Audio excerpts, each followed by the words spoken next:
Red Eyes is a card, a monster in general, that's just very underrated, very unsupported, very just left in the dust. I mean, when it comes to comparing it to Blue Eyes and Dark Magician, this guy gets a bad rap, and especially different variations of it. So I've tried my ass off, trying to get this to work, and to be honest, I realized this deck just has to be fun. Red Eyes, until they get as broken stuff as Blue Eyes, is never really going to be competitive. So here's my own little fun build.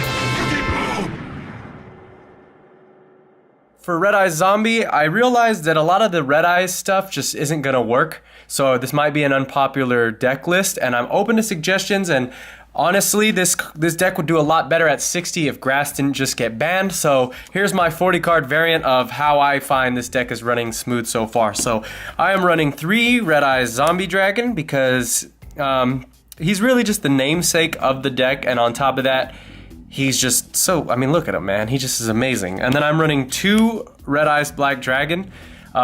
This is probably the first thing in the deck list that's going to be unpopular, only running 2 of the regular Red Eyes, but I'll get into why later.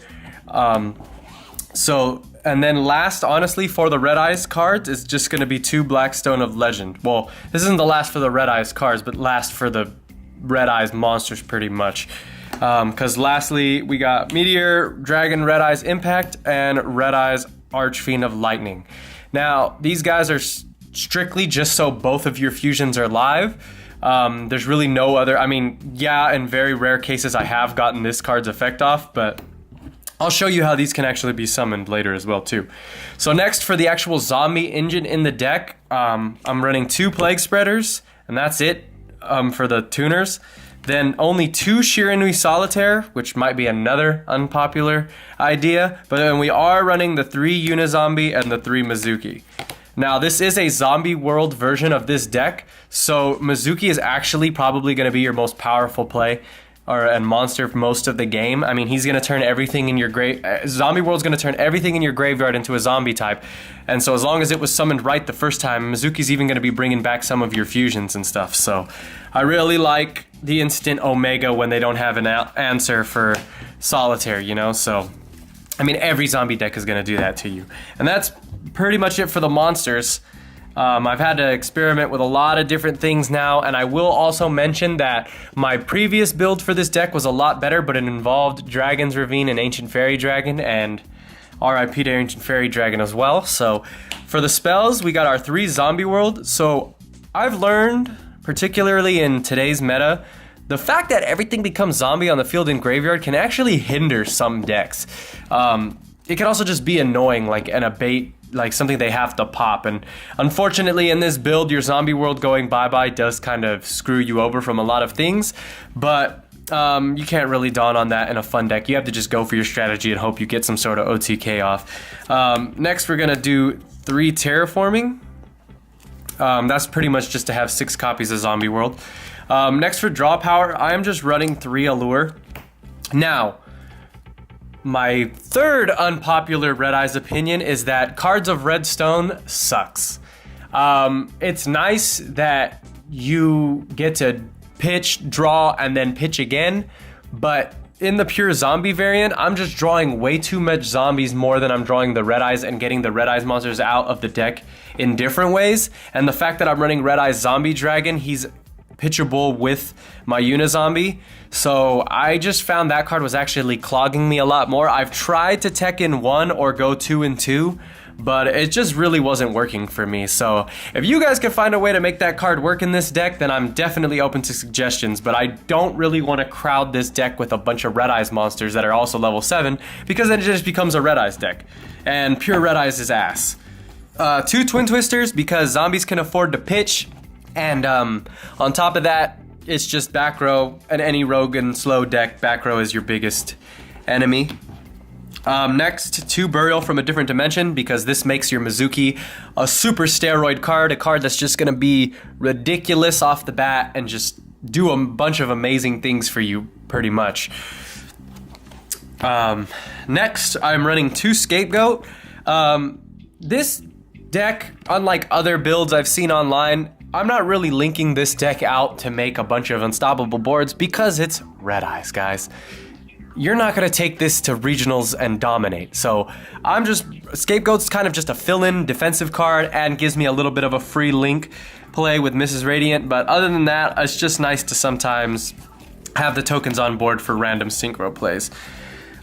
Next is a bunch of our one-ofs. So I am playing one Dark Hole, one Reasoning, because Reasoning helps a lot in this deck as well, especially even if they guess it right. A Mezuki in the grave is a Mezuki on the field, in my opinion. One for one, just to get that little guy out because I'm only running 2. One Monster Reborn, one Foolish Burial. Obviously, if this is the only deck you're going to be playing, you could make room for a Raigeki in here too, or even just pitch the Dark Hole for the Raigeki. And last for our one-ofs, I'm running only one Red Eyes Fusion. So here's my last unpopular opinion for Red Eyes. This card sucks. It sucks for so many reasons. I mean, why did they have to give the condition when Red Eyes monsters aren't even that good? I mean, I understand if it didn't have the condition and if it wasn't once, like, you know, it's already once per turn. That's what I'm getting at. Sorry for mixing up my words. So why does it have the you cannot normal special summon monsters the turn you activate this card? Because you're really not setting up that aggressive of a board anyways in a Red Eyes deck. This card is only good to open, and because I'm only running one is part of the reason I'm not running Red Eyes Instinct or Insight or whatever it's called. I'm not running any of those other Red Eyes cards because it's just so frustrating that their support is bad. I've always had the opinion that Red Eyes should have got mirror cards to the Blue Eyes cards, just maybe instead made them warriors instead of spellcasters, you know? They should have had like a Knight of Red Eyes or just a bunch better cards rather than this. But nonetheless, this card is still decent if it actually goes through, if they don't like Ash Blossom it or something. Like, you can still summon the fusion the easy way and then burn them for a lot of damage. And then the last one of is Dragon's Mirror, because for the rare chances that your graveyard's full but you don't have what's it called, you don't have a zombie world on the field, sorry. This can actually still get you your fusions as well as another card that I'm going to go into the extra deck, and it works out a lot better than your fusion does most of the time, which is kind of disappointing. And so last, moving on to the extra deck, for our links, we're doing the Decode Talker, the Clifford Genius, and the Mrs. Radiant. The Clifford Genius is for the Tomahawk play, which honestly, I slept on the game. I have to shout out Team Samurai for that one because I forgot about that common Exceed, honestly, a long time ago. So, speak of the Devil, that's the first Exceed we're running just for the link plays. Then we're running one Big Eye, one Make a Phantom Beast Draco Sack, one Flare Metal Dragon. Honestly, this could be 2. Because you have the Tomahawk, you could take Draco Sack out. I just like using Draco Sack for a Clifford Genius sometimes as well. I like to make him, summon his tokens, pop one token and pop a card, and then you know, get rid of the Draco Sack. Then for our synchros, we're running one Revived King Hades, one Doom Kaiser Dragon, and one Stardust Charge Warrior for our level 6s. To be honest, these two are in here because, well, he is mainly for your zombie world. If you can actually get zombie world up and him when they have something good in their graveyard, you can snatch some decent stuff with him. And then the Revive King Hades is just a personal preference because he's ulti. Honestly, if you want to make this more aggressive, this could easily be a Crystal Wing, because for our level 8s, I'm just running 2 Omega. I put 2 Omegas in this when he was still cheap. Now he's a little more expensive, so you can honestly put any good level 8s in this deck. It's just with the recursion of zombies, Omega is just really fun to make, and just bouncing those Mezukis back into your graveyard really helps you stay a little consistent. And then last, for our fusions, I'm running one Meteor Black Comet Dragon, the one Archfiend Black Skull Dragon, and last, the Dragon Necro Nether Soul Dragon. He just takes 2 zombie type monsters, so you can Dragon's Mirror for him. Very, very easy. Then on top of that, his effect isn't half bad as well. These guys, they just both burn. If you remember, this one has an Armades type effect within attacks, and then this one, when he leaves the monster zone, can special summon a normal type monster from your graveyard. which is pretty nice because you actually have your 2 red eyes, and then the 2 level 6 red eyes monsters are considered normal in the graveyard as well. Why you would really want those out, I'm not sure, but the Archfiend one is actually pretty good because it can pop monsters on the field.